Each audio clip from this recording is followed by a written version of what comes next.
Guild Wars 2 is a 3D open-world MMORPG. The watercolour style is beautiful, with many vibrant colours making it easy to get lost in the vast world of Tyria. The game has a feature called the Living World, which releases new story missions every 2 weeks, and ArenaNet periodically makes changes to the interface and learning experience. Plus, they continually work to balance the 8 professions. Guild Wars 2 is a very social game. Although it is possible to play solo for a lot of the game, world bosses and dungeons require multiple players, so the target audience isn't really age specific, but it is designed for people with friends who also play the game or are willing to team up with new people in game. The game has a very varied tone. The tutorial throws you into chaos, but once it's over, if you choose to start exploring, you'll find many comical characters. Once you progress further into the story, it gets rather dark when you have to fight undead minions and elder dragons. Like most MMOs, Guild Wars 2 is only available for PC.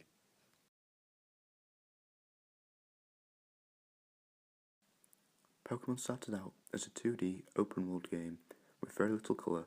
This was undoubtedly due to its 1996 release date and limitations in technology at that time. However, the platform it was released on and the not so demanding expectations of gamers at that time will also have contributed to the design of the world.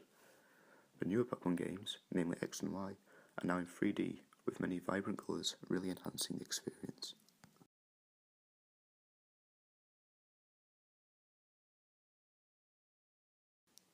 In the Pokemon franchise, the majority of characters are just there to fill space.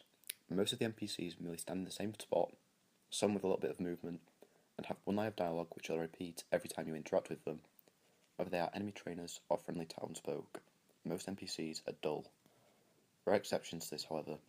Although they still lack the depth of characters most other games have, the major NPCs, such as the protagonist's rival and friends, can become likeable or irritating. For example, Gary, who, although you do not get to know anything about him, can annoy you to no end with his snarky remarks. All in all, Pokemon does not put much emphasis on characters and relies on other features to be successful.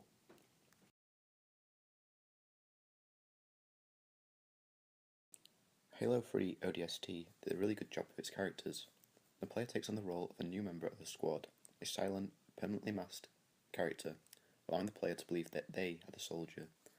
The game really shines when it comes to its NPCs, however. Each member of the squad has a unique personality, and to begin with, this causes difficulties in situations when they are required to work together. As the game progresses, though, certain events bond the team together, and the arguments they once had become friendly banter.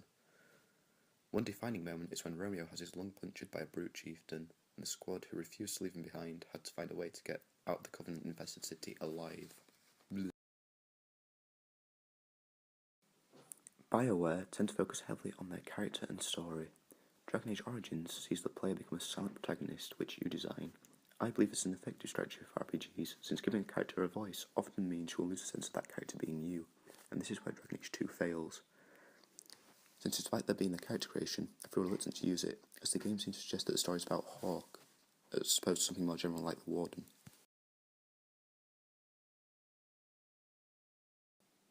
The original Spyro game has no user interface. Damage you have taken is shown via Sparxes, the dragonfly which follows you around, colour. When you collect gems, a chest appears in the top left corner with the amount of gems right next to it, which will disappear again after a few seconds without acquiring any. If you want to check your progress towards completion of any given level, you have no choice but to pause and navigate through the rather dull menus, breaking immersion. Because this is a single-player platforming game, it can afford to have this minimal user interface. However, competitive multiplayer games require one, because in order to be successful, you need to be able to see your remaining health more clearly and precisely, and things such as ammo and cooldowns need to be displayed. New Super Mario Bros. Has a minimal user interface. It shows a clock in the top right with a countdown until you fail, and a coin in the top left with the amount you have collected.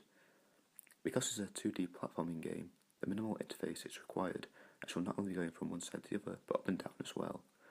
It can also afford to have this minimal interface though, due to the DS having 2 screens, so other information such as how far through the level you are, and how many lives you have remaining, are displayed on the second screen. The Elder Scrolls series tends to use a minimalistic user interface. This is because Bethesda wants you to become immersed in a beautiful environment that they have created. Oftentimes, you will be traversing the land to continue a quest. When you see something in the distance, such as a Daedric Shrine or Oblivion Gate, you decide to pursue that point of interest and come back to the current quest at a later stage. The simple interface really adds to this experience of exploration, since there's nothing to distract you from the world. In Skyrim, the only additional feature to the environment are the compass, a simple bar in the centre top of the screen, and a very faint crosshair.